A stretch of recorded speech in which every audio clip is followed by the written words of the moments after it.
Hi friends, welcome back to Nijinas Kitchen. ഞാൻ ഇന്നിവിടെ വന്നിരിക്കുന്നത് ഒരു അടിപൊളി മാമ്പഴ പ്രഥമന്റെ റെസിപ്പിയുമായിട്ടാണ്. എന്നോട് കുറേ പേര് റിക്വസ്റ്റ് ചെയ്തിട്ടുണ്ടായിരുന്നു ഒരു പായസത്തിന്റെ റെസിപ്പി ഇടണമെന്ന്.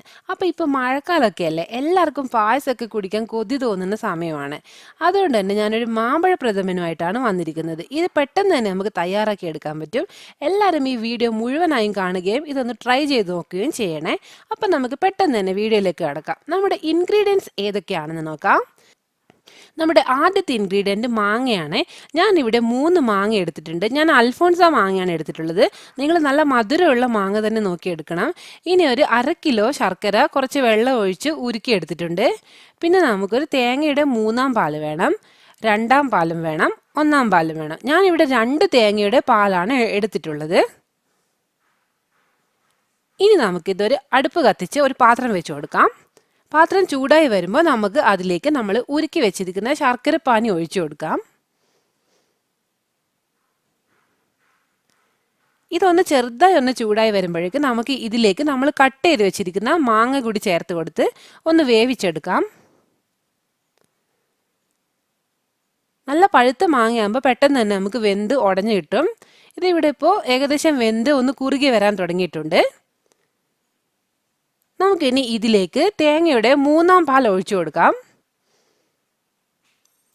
തേങ്ങയുടെ പാൽ ഒഴിച്ചു കൊടുത്ത ശേഷം നമ്മളിനി കൈവിടാതെ ഇളക്കിക്കൊണ്ടേയിരിക്കണം, അല്ലെങ്കിൽ ഇത് പെട്ടെന്ന് തന്നെ അടി പിടിക്കാൻ സാധ്യതയുണ്ട്.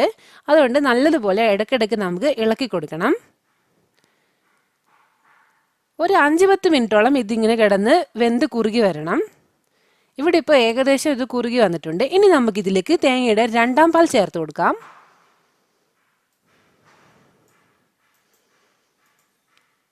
വീണ്ടും ഇത് നമ്മൾ കൈവിടാതെ ഇളക്കിക്കൊണ്ടേയിരിക്കണം. ഇപ്പോൾ ഏകദേശം മാങ്ങയൊക്കെ വെന്ത് കുറുകി വന്നിട്ടുണ്ട്. ഇനി ഇതിലേക്ക് ഒരു നുള്ളു ഉപ്പ് ചേർത്ത് കൊടുക്കാം. മാങ്ങയുടെ മധുരവും ഒക്കെ ഒന്ന് ബാലൻസ് ആയി വരാനാണ്. ഇനി ഇതിലേക്ക് ഒരു പിഞ്ച് ജീരകം ചതച്ചതും കൂടി ഇട്ട് കൊടുക്കണം. ഒരു 1/2 സ്പൂൺ ഏലക്കാപ്പൊടിയും ഒരു ടേബിൾ സ്പൂണോളമുള്ള ചുക്ക് പൊടിയും കൂടി ചേർത്ത് കൊടുക്കണം. നമ്മൾ വയറ്റിലൊന്നും അസുഖമൊന്നും വരാതിരിക്കാനാണ് നമ്മൾ ചുക്ക് പൊടി ചേർക്കുന്നത്. പിന്നെ ഇതിലേക്ക് ചുക്ക് പൊടി കൂടി ചേർത്താൽ നല്ല ഒരു ടേസ്റ്റ് ആയിരിക്കും. ഇനി നല്ലപോലെ ഇളക്കി കൊടുക്കാം. ഇനി ഇതിലേക്ക് നമുക്ക് തേങ്ങയുടെ 1-ാം പാൽ ചേർത്ത് കൊടുക്കാം. 1-ാം പാൽ ചേർത്ത് കൊടുത്ത ശേഷം നമ്മൾ അധികം വേവിക്കാൻ പാടില്ല. ജസ്റ്റ് ഒന്ന് തിളക്കുന്നത് വരെ മാത്രം ഒന്ന് ഇളക്കി കൊടുക്കാം. അത് കഴിഞ്ഞിട്ട് നമുക്ക് തീ ഓഫ് ചെയ്ത് കൊടുക്കാം.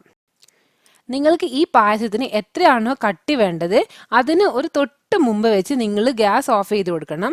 അല്ലാന്നുണ്ടെങ്കിൽ ഇത് ഇരുന്ന് കുറച്ച് കട്ടിയായി വരും. ഞാനിവിടെ ഏകദേശം ഈ ഒരു പാകത്തിൽ ഓഫ് ചെയ്ത് കൊടുക്കുകയാണ്. എനിക്ക് കുറച്ച് ലൂസായിട്ടുള്ള പായസമാണ് ഇഷ്ടം. ഇനി ഇതിലേക്ക് 1 സ്പൂണ് നല്ല പശുവിൻ നെയ്യ് കൂടി ചേർത്ത് കൊടുക്കാം.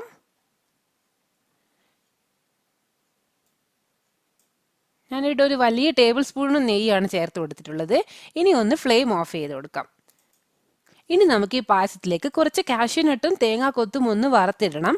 അതിനായി നമുക്കൊരു നെയ്യ് ചൂടാക്കിയെടുക്കാം. എന്നിട്ട് കുറച്ച് തേങ്ങാ കഷ്ണങ്ങൾ ചെറുതായി അരിഞ്ഞെടുത്തത് ഇട്ട് കൊടുക്കാം. നല്ലപോലെ ഒന്ന് റോസ്റ്റ് ചെയ്ത് കൊടുക്കാം. ഏകദേശം നല്ല ഗോൾഡൻ ബ്രൗൺ ആകുന്നത് വരെ നമുക്കിതൊന്ന് വറുത്തെടുക്കണം. ഈ സമയം നമുക്ക് കുറച്ച് കാഷ്യൂനട്ട് കൂടി ഇതിലേക്ക് ചേർത്ത് കൊടുക്കാം. എന്നിട്ട് നല്ലതുപോലെ ഒന്നുകൂടി ഒന്ന് റോസ്റ്റ് ചെയ്ത് കൊടുക്കാം. ഇനി ഇതിലേക്ക് കുറച്ച് കിസ്മിസ് കൂടി ചേർത്ത് കൊടുക്കുന്നുണ്ട്. കിസ്മിസ് നിങ്ങൾ കുറച്ച് ചേർത്താൽ മതിയാവും, അല്ലെങ്കിൽ ഇതിനൊരു പുളി കൂടി പോകും നമ്മുടെ പായസത്തിന്. ഇപ്പോൾ ഏകദേശം എല്ലാം നല്ലതുപോലെ വറുത്ത് ഇട്ടിട്ടുണ്ട്. ഇനി നമുക്കിത് പായസത്തിലേക്കോട്ട് ഇട്ട് കൊടുക്കാം. നമ്മുടെ രുചി ഊറുന്ന മാമ്പഴ പ്രഥമൻ ഇവിടെ റെഡി ആയിട്ടുണ്ട്. നമുക്കിത് ചൂടോടെ തന്നെ കഴിക്കാവുന്നതാണ്. ഇത് തണുപ്പിച്ചിട്ട് കഴിക്കാനും നല്ലൊരു ടേസ്റ്റാണ്. അപ്പോൾ എല്ലാവരും തീർച്ചയായും ഇത് ട്രൈ ചെയ്ത് നോക്കണം. വളരെ വ്യത്യസ്തമായും നല്ല ടേസ്റ്റായും കൂടിയുള്ള ഒരു മാമ്പഴ പ്രഥമനാണിത്. അപ്പോൾ നിങ്ങൾക്ക് ഈ വീഡിയോ ഇഷ്ടമായെന്ന് കരുതുന്നു. നിങ്ങൾക്ക് ഈ വീഡിയോ ഇഷ്ടമായിട്ടുണ്ടെങ്കിൽ എല്ലാവരും ഒന്ന് ലൈക്ക് ചെയ്യണേ. പിന്നെ എൻ്റെ ചാനൽ ആരെങ്കിലും സബ്സ്ക്രൈബ് ചെയ്തിട്ടില്ലെങ്കിൽ ഒന്ന് സബ്സ്ക്രൈബും കൂടി ചെയ്യണേ. അപ്പോൾ നമുക്ക് വീണ്ടും വ്യത്യസ്തമായൊരു വിഭവമായിട്ട് കാണാം. Thank you for watching this video.